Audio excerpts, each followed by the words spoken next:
Welcome to Local Component Utopia. I'm Peter Houstel, CEO of Mariner Management, and today we're going to share two stories about associations which have built a local component model that puts their volunteers in a position to succeed by focusing their time and energy on member service rather than association administration. The number one volunteer leadership issue with which most of us struggle starts with our expectation that our volunteer chapter leaders, with a little training, can do our job. But most chapter leaders will tell you they did not sign up to be an association management professional. They don't really want to run registration or pick menus with caterers. They don't want to manage a social media campaign or build a website. They don't want to track dues payments or do accounting. And they don't want to produce reports for headquarters. Just shoot me now. I am not an association management professional. And we keep going back to our 20th century solution, which is a combination of training and compliance checklists. And when that doesn't quite get the result we want, we do more training and more compliance checklists, and then more training and more compliance checklists, and so on. And we keep getting pretty much the same result: low performance, high turnover, no succession, and an adversarial relationship between headquarters and the volunteers. This is what we call insanity. So how do we change this situation? Well, you can't cross the ocean standing on the beach, and you can't get to the moon hiding in a cave. You need to be fluid, flexible, and fearless. Today's presenters will share models that allow their volunteer leaders to focus on governance rather than administration. And that's how they've created a sustainable local presence, which delivers a compelling value proposition to the members and a more fulfilling volunteer experience to the leaders. Let's meet them now. Peggy McElgan, President and CEO of Global Professional Services, and Chuck Wilmarth, Vice President for Health Policy and State Affairs, will share AOTA's pilot program, which partnered a handful of AOTA state affiliates with an AMC. Bill Schenkel, CEO of NAFA, will explain how they consolidated their chapters into regions and brought all the association management services in-house. Let's start with an overview of AOTA. Chuck, the mic and screen are yours. Sure, Peter. Hey, thanks for the opportunity to tell our story, and thanks for that setup. Real quick about AOTA. We're the National Professional Association of Occupational Therapists, Occupational Therapy Assistants, and Students. You can see the numbers there, just over 50,000 members, workforce 200,000 plus, and we're the typical national association. We have professional issues in practice, advocacy, finance, communications. We're a little different or unique in that we accredit OT education programs and occupational therapy assistant programs, and we don't administer the certification function. That's by a different organization. You can see our mission there. We want to advance the profession. We want to advocate, research, set standards, typical professional association things. The other thing I would quickly mention is that our members are licensed at the state level, so the states are important to our advocacy agenda. Next slide, Peter. About our state affiliates. Okay, they are not chapters. They're separately incorporated 501c6s. There's 52 states, DC, Puerto Rico. We do have an affiliation agreement with them, and it's not real stringent. It's kind of aspirational. Talks about how we're going to work together in advocacy, how they can use our logo, that kind of stuff. And the resources vary by size, right? And others with state affiliates probably recognize that, your California, Texas, Florida, New York, they're going to be organized, more resources. And then we've got tiny associations, DC, Hawaii, Vermont, Wyoming. We're talking about 50 people. The leadership is basically they get around their coffee table, they've got a laptop. So a variety of setups in our state associations. And, the size determines their resources. Most are volunteer led and run. And that's a challenge. And as Peter was talking about, we've been trying to train them to be association managers since I arrived at AOTA in the late 90s, and it hasn't really worked. There are some states that have some funds and they pay an administrative assistant. That's great, but it doesn't get them where they need to go. And then some of your larger state associations are going to have a paid executive director, or they're going to contract with an AMC. But most of our states are not in that position. So in terms of their functions, again, traditionally conferences and professional developments, networking, state level advocacy. And so that's a quick setup on AOTA and the state affiliates. Thanks, Chuck. Peggy, how about the 15-second elevator message about GPS? Mute. You're muted there. I see that. We're an association management firm, and we've been in operation for over 35 years. And at this point in our evolution, we're committed to working with clients that work together to solve problems or support members to solve problems that help heal the world in both small and large ways. And while we provide all of the services that you would expect from an AMC, including logistics and administrative support, so we do that association management work that leaders and subject matter experts are not well trained in. We do all of that work, but we're unique in that we actively contribute to the science of both leadership and association management. We do this by applying implementation science frameworks to our support, which allows us to not only conduct small experiments before we scale to action, but it focuses us on tracking qualitative and quantitative data that is both leading and lagging or confirming success. And by approaching work with these lenses, we are able to advance mission and support members and contribute creatively to the how to get the work done. Volunteer leadership focuses on the what and the why, and we'll get into that later. And we understand that systems can be effective in driving the work, but we never sacrifice human support and our drive towards engagement in our work driven by systems. So that's who we are, and we're lucky to be able to do that with 4 state affiliates, with working with AOTA. And Peggy, it must be really easy to wake up in the morning excited about the day when you're going forth to help heal the world. I think that's a wonderful line. I wish I could do that because the world needs some healing. What do you think? Well, it's definitely gives purpose to my day. Yeah. So Beautiful, beautiful. Okay. Bill, tell us a little about NAFA.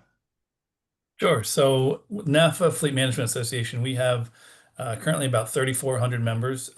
2,400 of them or so are individuals that manage automotive vehicle fleets. And basically that ranges from government fleets. So you think of your public safety, your municipal fleets, to utility fleets, educational fleets, down to corporate fleets, delivery vehicle, work trucks, sales fleets, executive fleets. We basically, anybody has a vehicle or a work truck, they can join our association and we help them to manage their fleet better.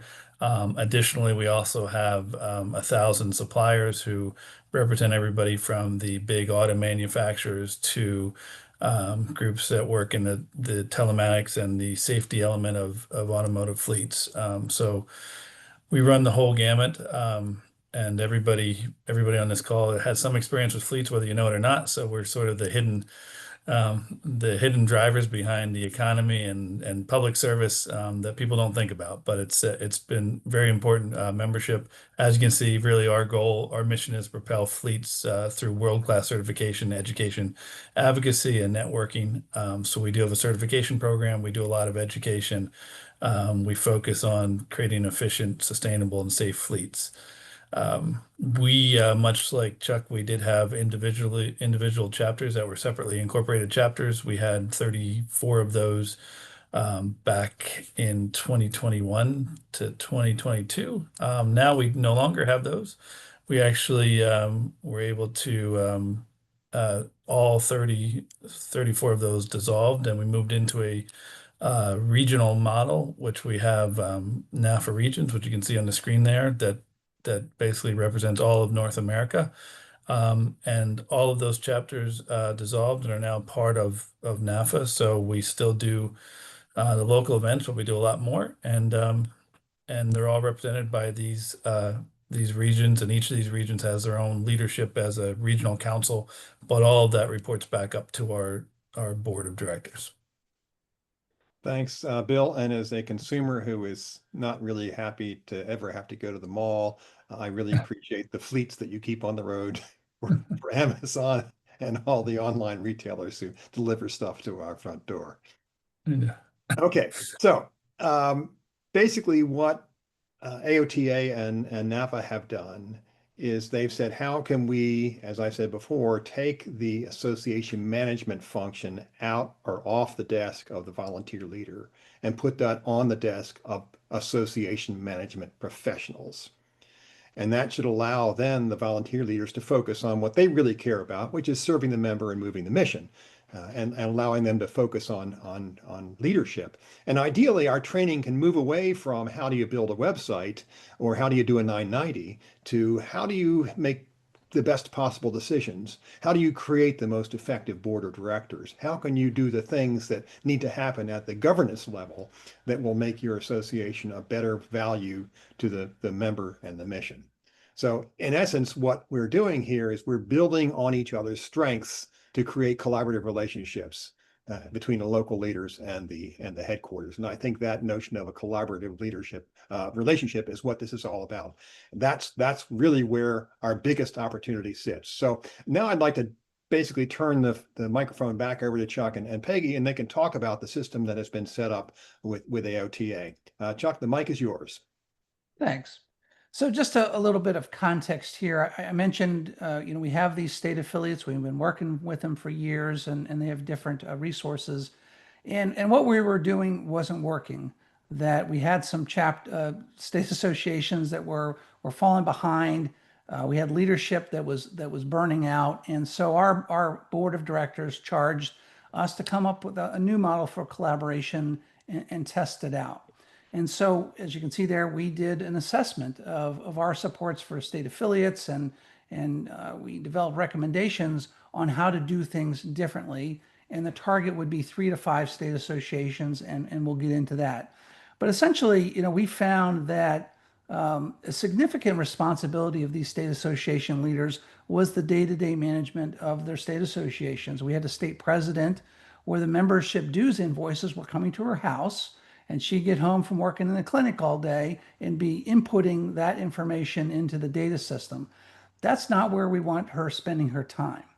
So we did this pilot project. Now, in the next slide, we'll talk about it. But essentially, we wanted to pool resources of 3 to 5 associations to secure AMC services along with financial assistance from AOTA. Next slide, Peter, please. And so the purpose here is to allow the state association folks to focus on leading the organization and advocacy. As I mentioned before, our folks are licensed health professionals. We have state licensure laws, health insurance, Medicaid. All these decisions are done at the state level. So we need strong state affiliates to have the resources to hire lobbyists, to get on the Hill, to talk to the state regulators and focus on the advocacy work. We also wanted them to focus time on growing the organizations. They need money to pay their lobbyists. They need finances to do the advocacy work. And so the goal here was to enhance the value proposition, to grow not only state membership, but also AOTA membership. We wanted to show AOTA members that we're helping the states to grow. We wanted to increase the volunteer pool. I mean, if you're the membership person, and your whole job is inputting the invoices into the data system, that's not fun. We want folks to work on higher level tasks and not the administrative work. And then ultimately, we want to advance the profession. Next slide, Peter. So what did we do? Well, from the get-go, we needed buy-in. This isn't something that AOTA was going to create and have people sign up. We wanted this to be designed by the state association leaders. We put together a design team of 10 state leaders, and they developed the framework, the principles of collaboration. And I'm happy to share these resources through Peter, electronically, so you can see that we wanted to get everybody on the same page in terms of what we were doing, that they were going to pool their resources together to hire an AMC and give up their part-time administrative assistant, give up the bookkeeper, give up whatever homegrown solution they had for the website, and we'd get everybody on the same systems. So then we created an application process. State associations that were interested had to apply. We developed criteria for selection, also happy to share that. And ultimately, they, with some help from others, developed an RFP for AMC services that we circulated to the community. So those were kind of some key documents, again, happy to share.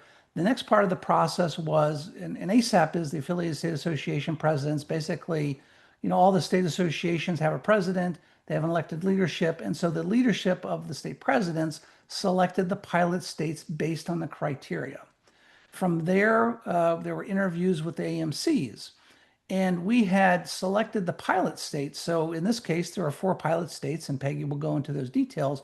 But those folks were part of the interview process. And at the end of the day, it wasn't AOTA deciding which AMC to go with, but it was up to the states because they would have to end up, working with them. We also did this indirectly. We had an MOU with each of the individual states that basically said, we're going to give you some grant money. You need you need to use that only to pay for the AMC services, and then the AMCs contracted individually with, in this case, GPS and Peggy. I will say that we brought money to the table, about 30%. It's a pilot project, and it's going to go on for 3 years. So, could we have brought these states together? Yes, but I think there was a large concern about would they have the resources to do this on their own. And so we believe the financial support sort of jump-started the process. Chuck, Peter, if I I think can it's jump back to in you. with one quick observation. Sure. I think that one of the parts of the process that impressed me the most as I watched it go forward was the extent to which you were able to engage all the ASAP members in the conversation. And I think that lent both credibility to the process itself, but it also got buy-in. And I think this is something that all of you have dealt with when you're trying to work through change, particularly with volunteers, is you've got to have people who are ready to step in and step up and lean in and all those things to make something happen. And one of the criterion I think that we were looking at in the selection process was we wanted people who were going to come not with cynicism, but maybe some skepticism. That's okay. But most importantly, they were there to make it work. And I think that's central to any of this kind of change. When you have people who are committed to making something happen, you can get a lot further down the road than when you have people who are kicking and screaming the entire way. Great. Agree with you.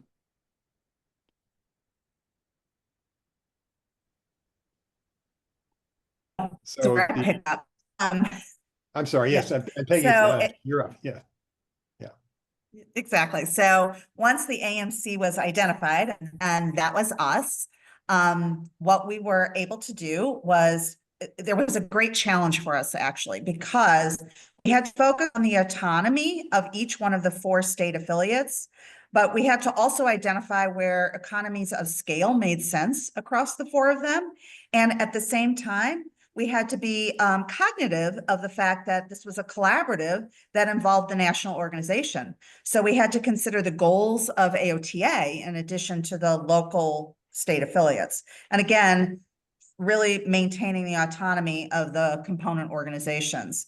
And the best way for us to do this successfully was to really understand and break down the missions of the local components and align the similarities to the national while highlighting the difference, especially in communications, to advance the component mission first and foremost among the members and the potential members of the component organizations. And all of this is being done in real time while we are looking at or adjusting or establishing systems and processes that can take advantage of economies of scale. So if you can go to the next slide, Peter, that'd be. And Peggy, and if I can add something, I think it's really important to note that this is really a 3-way partnership, right? Between AOTA, the state associations, and GPS. And I think that's really powerful. It is very powerful. And I'm going to just mention this because I think I am an attorney. And as such, I am always thinking about the obligations of where the parties land in terms of obligations. And when we focus on mission, that all settles out really pretty easily. So yeah, like negotiation 101, raise the conversation to the highest level of agreement, and then figure out where you have areas of, where there might be obstacles or conflict. So all 4 of the local components that we were charged with managing had the challenge of volunteers doing the work that was not in their wheelhouse. Like Chuck pointed out, these are all occupational therapy professionals. They were not trained in inputting membership data or understanding how that data was going to be used. So inputting the data in a way that was efficient and effective for using it down the road productively. So either they were becoming uber committed to that very discrete siloed work, or because they were learning something and they were proud of their accomplishments in learning something. And we understand that.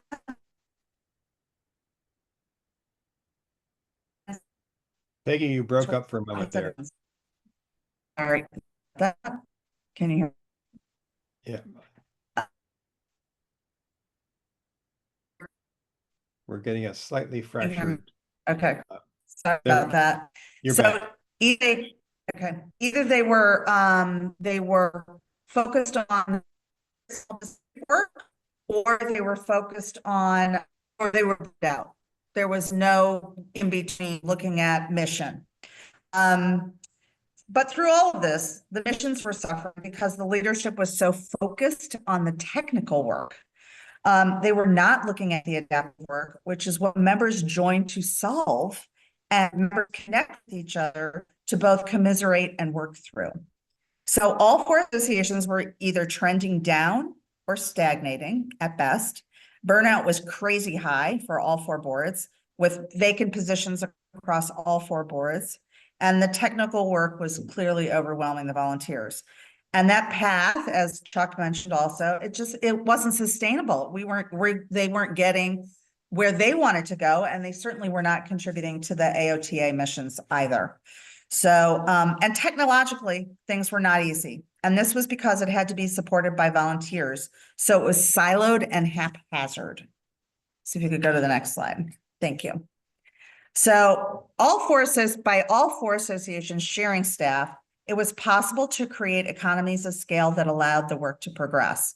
Staff provided technical support and assistance for accomplishing the day-to-day work, and that included answering member inquiries, supporting websites, hosting continuing education programming, and even moving into promotional support and providing volunteer support in a proactive way. And with two of the associations we support, we actually have been the leads on advocacy work as well, because one of the associations, one of the state affiliates, doesn't have a lobbyist. So we've been filling that role as well. But the key was to provide tools for the members to actually do the ambassadorial work, the engagement work, while staff contributed most significantly to the administrative, logistics, and systems work.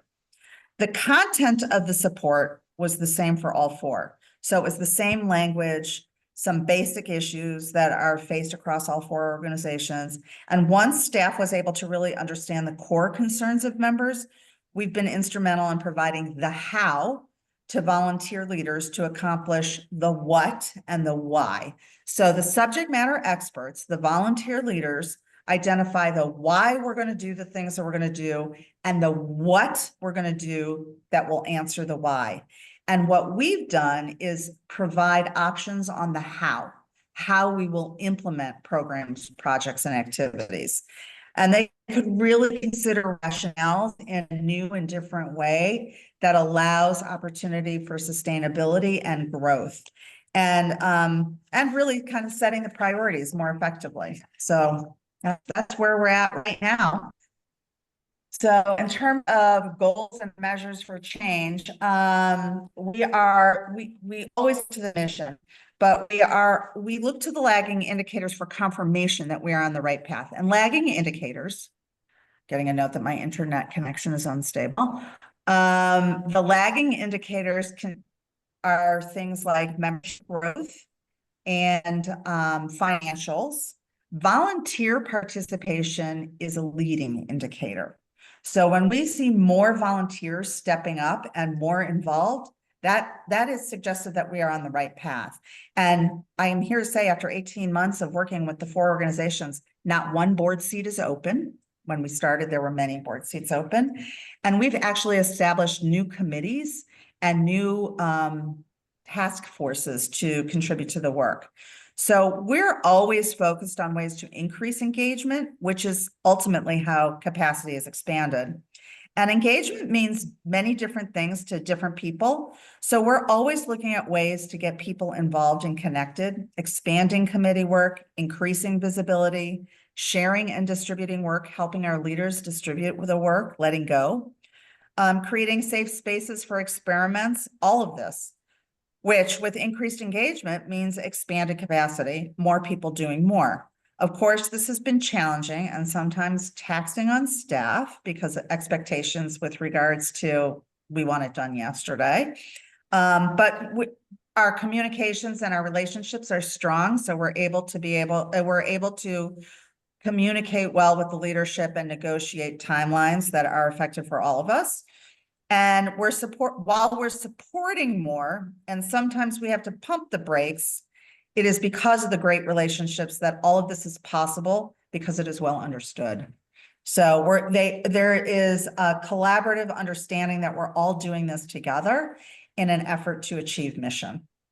So next thing, what the future holds. So within the first 12 to 18 months, we conducted strategic planning sessions contemplating the support of staff to manage logistics and administrative work. And this has allowed volunteers to be more creative and innovative. This is the culture we are really trying to promulgate, where ideas and innovations can be brought to bear in safe spaces and then implemented with confidence. And this results in new relationships and different leadership styles. We are experiencing some pain as we move cultures, as there is a lot of learning to do, and learning to collaborate and learning to trust. But we're growing all 4 organizations, and we're attracting new and different members and new and different leaders all the time. And this can be sometimes uncomfortable, especially in year 2, where we know that that's really where the culture change happens. And we are entering some unknown territory. But part of leadership growth and development is adapting to a new and different environment where vision and mission and coaching are the main characteristics for success versus technical administrative tasks. So I'm happy to report that we are on the right path for those things. So it's very reinforcing. This is great to hear, Peggy. It's so much from Peggy's and my perspective, Peggy Hoffman's and my perspective. This kind of new relationship is critical to making sure that volunteer calories are well burned. And it always frustrates us when we see how too many volunteer calories create nothing but heat that doesn't move the mission. So kudos to you guys. So let's move on, and we'll have Bill talk about his program, and then we'll open the floor and we can begin a conversation. And I'm hoping all of you guys have got your pencils sharpened, your questions all built up in your head, because we really do want to make sure we chew on this from every side possible. So Bill, let me turn the mic over to you. And actually what I'm going to do is I'm going to turn my share screen off here, if I can. And let's see if we can't really get everybody in the room to participate here. So Bill, you're on. Okay, sure. So so the catalyst, as I mentioned, we went from back in 2020, 2021 to 34 separately incorporated entities, chapters. The catalyst really was the chapter model was, I'll say it was sputtering at best for us. So beyond the fact that COVID came in and limited what our local chapters could do, we had an issue of volunteer engagement.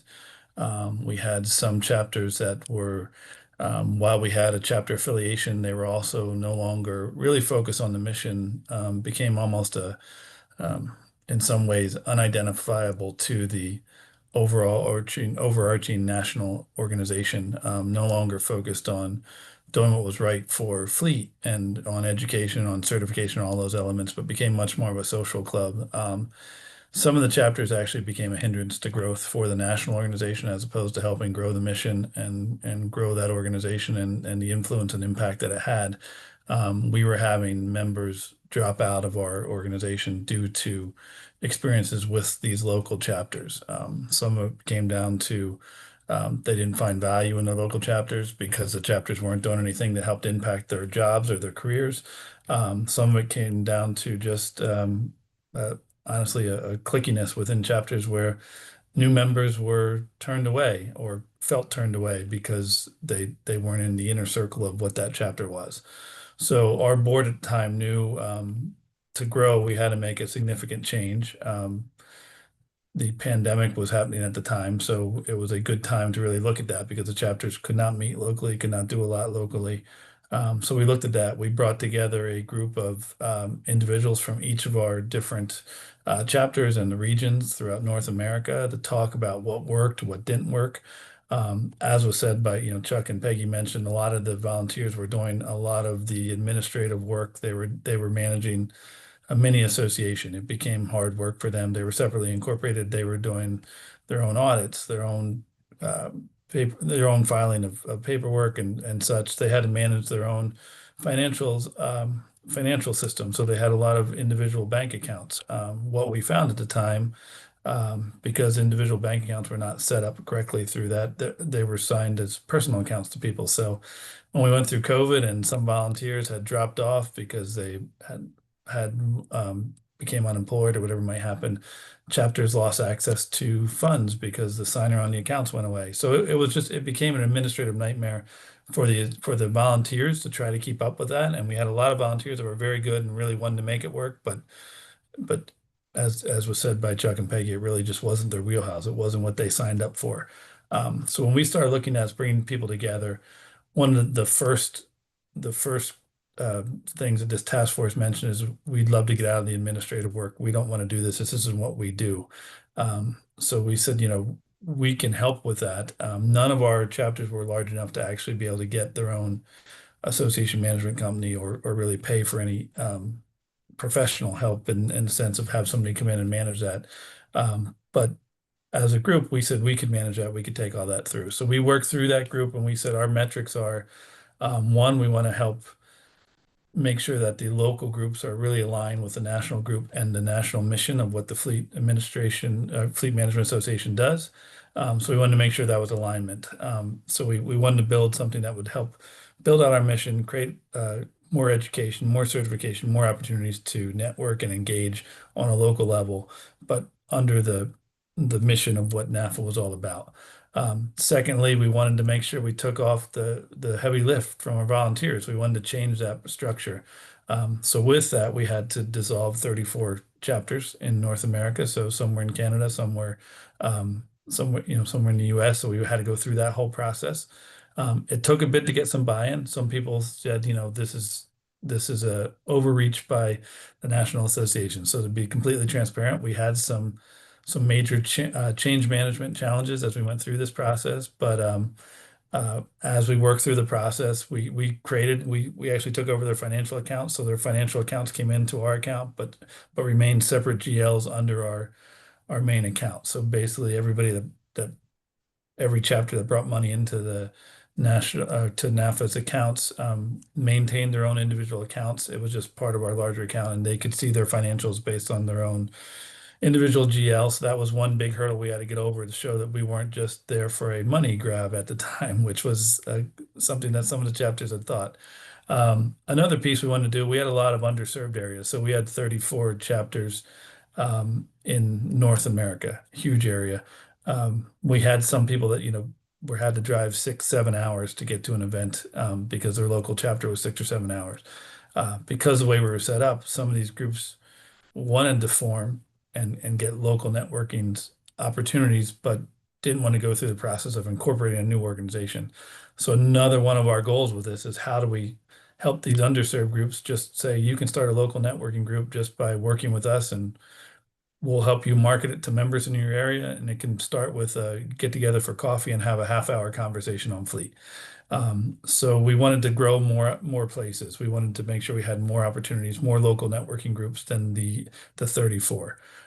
So with all this came together, we dissolved the 34 chapters. We created 8 regional councils. We went through the process with all of our volunteer leaders to find out what made the most sense to bring these regions together. What's the right number of regions? What's too large of a region? And so the regions have these councils that kind of oversee multiple local networking groups in their area. So a region can, if you look at the map that we had, a region can be 6, 7, 8 states and a few Canadian provinces. But within that region, they can have 13, 14, 15 local networking groups that can pop up wherever they need to pop up, and that regional council helps manage it. They help manage the financials, but all of the hard work, all of the heavy lifting of the venue selection, the catering if there's that, putting together slides, getting speakers, setting up the registration system, marketing out to the group is all done by internal staff. When we made this change, um, we said we would help to build them, build a group. So we actually have this internal staff that all they do is manage it. The local networking groups can plan to do their own events. They can plan to do so. Yesterday we were in New York City at a local networking group, and the local networking group put on a 4-hour session where they pulled speakers from the area and did a 4-hour session in New York City at City Hall. And this local networking group got together. There was about 6 people, ended up with about 70 local people at that event. We helped them to set up the agenda. We helped them to say, what do you want to talk about? We actually helped them to find speakers if they need to from our speakers bureau. Currently, we have 2 staff in our regions. We went from, prior to this change, we went from about 54, 58 chapters events each year. Now we hold over 120 local networking events. Our membership has grown from 2,500 to 3,400, and our educational system, our certification program has grown significantly. So all the metrics we looked at were, how does this grow? How does this bring more people together? We have more events, we have higher membership, and we have more people involved in our certification program. Next step for us is really diving into more training for our volunteers. While we tried to break down the silos of what those chapters were that were kind of running independently, some of our regions now are asking, what are the other regions doing? So we're going to do some more training so people can share best practices across these regional councils. That's kind of a next step we built into this. This has been about 2.5 years it's been existing in this model. So, and if I can add, I think with 120 events this year, Bill can now fly first class on any airline that flies in the United States. But Mary was asking about how many staff, and her question was with 2 staff per region, and I think, Bill, it's 2 staff period, right? 2 staff total, yeah. 2 Yeah. staff total, Yeah. yep. Yeah. Yeah, we have 2 staff total. I mean, we have a marketing team that helps. We have our education team that helps pull education together. But yeah, the local net, there's really our goal is their events should be set up as break even. So we have when we talk to them about it, when they say, here's what we want to do, we try to look for venues that are related to fleets. So we try to get free event space, either in a fleet facility or a supplier's facility or a government facility like we did, in New York at the City Hall. We ask that they really break even. So we do minimal registration. So it's usually a $25 registration fee for somebody to attend, so they have a little skin in the game and show up for that. But we have a lot of sponsor support. The local networking groups help to get those sponsors support. Additionally, we have a national sponsorship model that people can buy in and basically sponsor all regions and all local networking groups for a larger event. So their company will be represented at each of those groups, but then there's a lot of local groups that come in from local vehicle dealerships or local suppliers. So we cover, so basically it's a break even across everything. We're actually making a little bit of money for that. We invest, obviously the staff, we invest in the staff. That's a national thing we took on, the staff cost for the 2 staff. But other than that, all the events are break even or to make a little money. And so far they have been, and we tell the people, our volunteers have become very competitive to make sure that they are break even and that they actually want to make some money on it. So they've been doing a very good job. We created some competition across these regions, and it's really been fantastic. We have a lot of volunteers. We have some of the old school volunteers that were part of the chapters that fought this long and hard, that are now actually really actively involved in this and see the value of it. And we have a lot of new volunteers. Right now, every council, so we have 8 regional councils, they have 6 to 10 volunteers on those councils, depending on the council. And then we have another, each of these local networking groups has 3 to 5 people that are really helping to run that. And these local networking groups aren't a formal governance, because they may pop up and say, we want to do an event in Oklahoma City, and then they might not do another one for another year, and they're not forced to do that. That's part of this. We're not saying you have to do X number of events every year. We're saying if the membership wants to do this, it can step up. If we have members call from that area and say, our group hasn't done anything in a long time, we put it on them and say, well, what do you want to do? And help them to plan the event and put it back on them. And like I said, we do a lot of help with speakers. We do a lot of help with bringing content together. We have a kind of a training guide, so off the shelf you can take our Fleet 101 training, and we'll get you a speaker and we'll get you the PowerPoint deck, and you can run that for an hour if you want, or we have a 4-hour session, you have a 6-hour session, whatever it might be. The other big benefit of this is now our members that are involved in other local associations that aren't NAFA, but other are now bringing NAFA into those events too. They're saying, hey, can we run a joint event with our state association and NAFA? And so it's opened up the door to a lot of collaboration that way as well. So Bill, in terms of the break even, you mentioned, I think, that you've seen some membership growth. Can you give us a sense of how much growth you've actually seen over the last couple of years? Sure. So when we started this program, we were at about 2,700 members. And then we started this about 2 years ago, and we're at now 3,400. So we've seen this growth has been a significant jump for us over time, and it's a lot of cases it's directly attributed to their involvement in the local networking groups.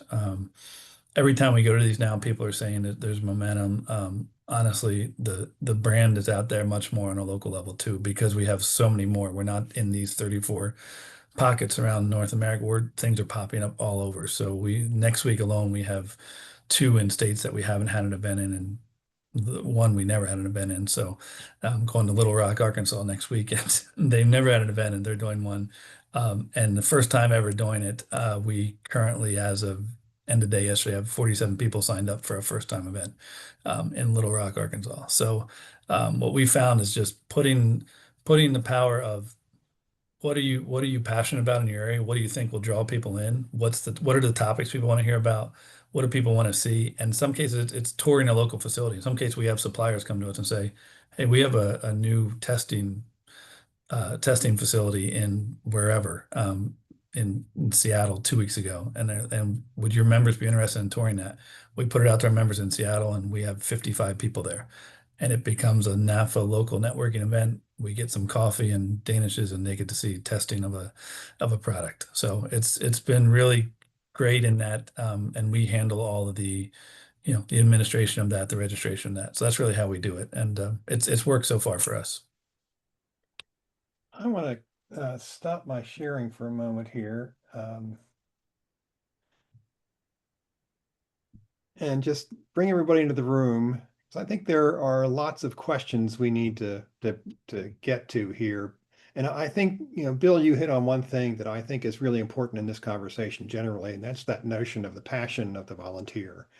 I think we ignore that at our peril, and I think that's the biggest opportunity we have to cultivate when we take that association management role off their desk and say, hey, we want you to get excited about doing things with the members in your area. And it seems like that's really what the local networking groups have been able to do for NAFA. Peggy, have you seen, when you're working with the AOTA state associations, that same level of, or a shift in the energy and the focus of the volunteers? 100%. So when they are invited to work on passion projects, things that are important to them, not only are they more engaged, they are phenomenal ambassadors for bringing other professionals to the table. Mm-hmm. So they want everybody to feel the passion they feel. So it's been, we've really seen, especially in one of the local associations that we work with, it's remarkable. I mean, they've added strategic task forces, they've added committees, and as a result of adding those things, more volunteers are on the table, and it's remarkable. So, and of course, membership is up. And the other thing, yeah. I'm here in Columbus at a meeting that last year we've doubled it, almost a 100% increase in attendance in 1 year. Good stuff. Excellent. Good to hear. So I'm going to, Chuck, I'm going to put you and Peggy on the spot here. Kelsey was asking, what considerations did you take into account when you decided AMC versus in-house? Okay, so that's a really good question. We had an initial report of our volunteers that basically urged AOT to add staff and create a chapter relations department and help them do their work. And so, number one, we didn't want to add staff. Leadership didn't want to add to the payroll at AOTA. Two is, the membership folks at AOTA are focused on AOTA membership, and they weren't going to take on, the membership responsibilities of recruiting state association folks. So there was that issue. And also, I would say competence. Like, I work on, my primary role is policy. And so I don't know how to, run associations. So I think it was a combination of factors that we didn't want to take on the staff. We didn't have the expertise. We didn't have the bandwidth. And that we really wanted to turn the keys over to someone that has, that expertise and also has the bandwidth. And what we would do is, put some money on top to bring the folks together. I think if we would have taken it in-house, it would have been a lot more expensive, and I'm not sure if we would have been very good at it. So I will add one other, I guess I want to shine a light, Chuck, on one difference that you identified there, and that is that the state associations are independent from a membership perspective. They have a membership Correct. that is not an AOTA membership, as opposed to, Correct. in Bill's case, all the chapter members were members of NAFA.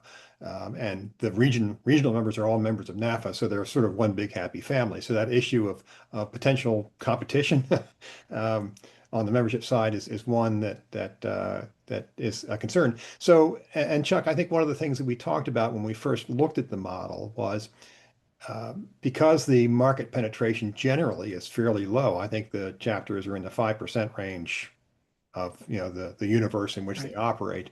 And the idea was that there would be a win-win, right? That the chapter membership would grow and AOTA membership would grow as well. Have you seen anything? Is there some parallel tracking there? Anything to suggest that is beginning to have an impact, or are we too early in the game? I memean, I think it's too early to tell. Peggy can report on what she's seeing in terms of state membership. But just anecdotally, we have heard from our members that the state association and the pilot are being more responsive, they're more organized, and we hope over time, that practitioners will recognize that AOTA helped to build that. So, Peggy, maybe you can talk about what your early signs of what you're seeing with membership. So of course, we're seeing trends that were not pretty, all turning around.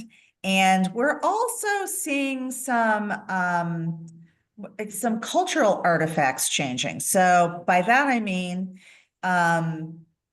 embracing AOTA and what AOTA can do to support both the state associations, not just financially, but individual members as well, recognizing that AOTA is really the source for evidence-based practice, for disseminating information related to evidence-based practice and best practices.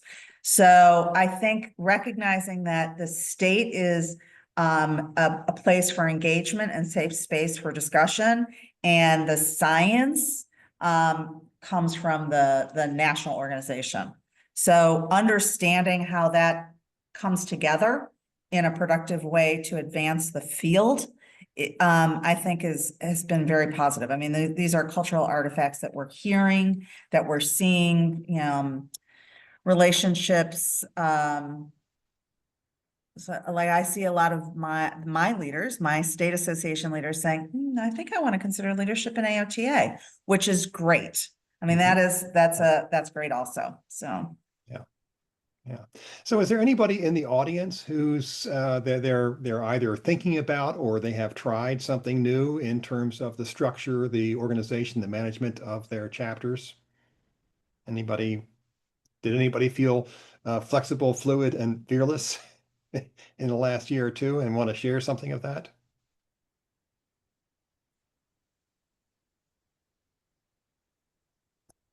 Kelsey said she's working on it. One of the things I would just want to Peter to the training.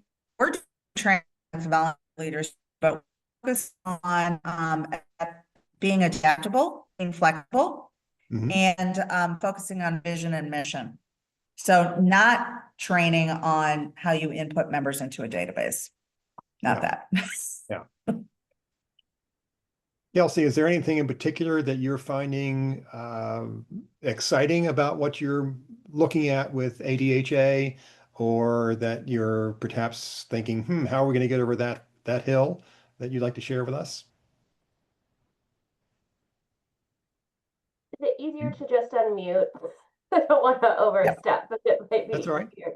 Yeah, we've been working with you, Peter. You know that. So this has been super helpful. I feel like we're kind of in between these two organizations, but we just came off of our annual conference and I started kind of teasing some of these changes as I was meeting with state leaders, and I'm a bit surprised at how open they are. I had one state be like, so when can you start taking over all the management stuff? I was like, whoa, we haven't figured it out yet. They're like, we'll give it to you tomorrow. So which I was expecting a bit more resistance. And so I mean, I think as you guys are seeing and as we're seeing, the volunteers don't want to be doing this sort of thing, all of that management type stuff, and they want to be doing the advocacy and the relationship building and all of that on the local level. So I'm just excited, and I'm excited to see that your membership trends are responding to it. So it gives me a lot of hope that we are headed in the right direction. Yeah, and we just finished up collecting the data from our benchmarking survey, and we had over 1,000 volunteers, chapter volunteer leaders participate. And one of the biggest takeaways from that was everybody was saying, "Okay, enough already. Please stop this. Let's do something different." So there is, I think, a willingness to look at the world differently and maybe take some steps that they wouldn't have taken before. Pete Pamilio, you mentioned that the paranesthesia nurses are looking at a change. What change are you guys looking at? And you can We're turn your mic actually on. doing something similar to NAFA, Mhm. except morphing the 40 components into separately incorporated regions. Um, Okay. I think probably 5 years from now, Mhm. they will eventually come under us. I think they just aren't ready for that level of change yet. I had a question for the group, that's something that I'm struggling with. We're noticing that some of the existing chapters are struggling with giving up their quote unquote legacy funds. So I'm just curious what other groups did with, that money that made them feel comfortable either merging with another state organization or dissolving. And I think Bill dealt with that directly, right, Bill? Yeah, we did. Yeah, so we basically when they moved it over, we made sure we did the accounting for it all separately. So they within our accounting process, they had their own account. So it all came over under our account, but they had um, transparency into where that money was. So if they spent things in their local networking group, if their chapter became a local networking group, they spent things, they would see the expense and revenue going from those areas directly. And we still have, for the most part, most of the chapters, as they saw this be successful, they said, don't worry about that anymore, just move it all into regions. We still have about 4 or 5 chapters that still want to see the funds of that. Um, so we still track it for the chapters that want it. But a lot of the chapters, after seeing how this is working, just said just put it into the overall regional bucket. And then some of the other chapters, like I said, we still manage that separately, and we give them a monthly accounting of it. So honestly, a few of them, because they held on it so much, we encouraged them to do a big party and spend it. Then we didn't have to stay in that business of tracking it. So we had a couple just spend their money too. So that was fine too. Yeah, the territorial imperative that kicks in whenever a group opens a bank account is often intimidating and difficult to, to climb over when you're trying to make this kind of change. But usually people, and Pete, if it's any consolation, we've done this with some other groups as well. And the people who get most upset about it either go away or they come around, as I think both Bill and Chuck and Peggy have discovered. They come around, and they come around in a real positive way. So there is light at the end of the tunnel, hopefully sooner rather than later. I see that it is darn near 1 o'clock. It's actually a little after 1 o'clock, so I don't want to abuse your time. So I'm going to, if I can find out where I put it, um, I'm going to put my hello. Where is it? I've got it here someplace. Hang on a second. There it is. I want to go back to sharing my screen just for a couple last minute notes for everybody. Um, we have coming soon. We'll be sending out the webinar recording and a summary of the conversation for everybody to take a look at. I'm sure that AI will help us with that summary as it does so wonderfully. And then the benchmarking report is going to be released sometime in November. I don't want to promise a date, but it'll be sometime in November. We're working on it now. We've got the data in. We have so much stuff. We're trying to figure out what not to include, not what we need to add. And then in December, on Tuesday the 2nd, we're going to have sort of a webinar to do an overview of the report and sort of talk through what are the big findings we found. But the more exciting webinar I'm looking forward to, and a webinar is not the right word for this, we're going to have a design confab of some sort or other on the 9th. And we want to get folks together and talk about, okay, now you've heard what this is all about. How do you think you might be able to use it in your situation to change how your volunteers are functioning for your chapters? What can you do to convert them from administrators, from association administrators to association governors, which is ultimately, I think, where they want and we want them to be. And then last but not least, in the spring of 26, we will be doing a component exchange sometime in the spring and somewhere in DC. All those are TBD, but they're gonna happen for sure. So we're really excited about that. We're excited about what we're seeing happening in the world of associations, and we feel like we really have we've seen some examples here today of what can be, and we hope that you are as excited about this as we are, because this to our mind is ultimately what we want to see happen, not just with chapters, but most importantly with volunteers. Because Peggy and I, as I said, are very passionate about the volunteer calories. We want to make sure that they don't just generate heat that increases climate change, but instead moves the mission and serves the members. So with that, I want to offer a great big thank you to our team, to Bill, Peggy, and Chuck. I think they did a wonderful job today. If we give a big round of applause for Bill, Chuck, and Peggy. Yay, yay, yay, yay. And thank you very much for joining us today. Look forward to seeing you all again in the not too distant future. And thanks again to our crew. Everybody have a great day. Talk soon.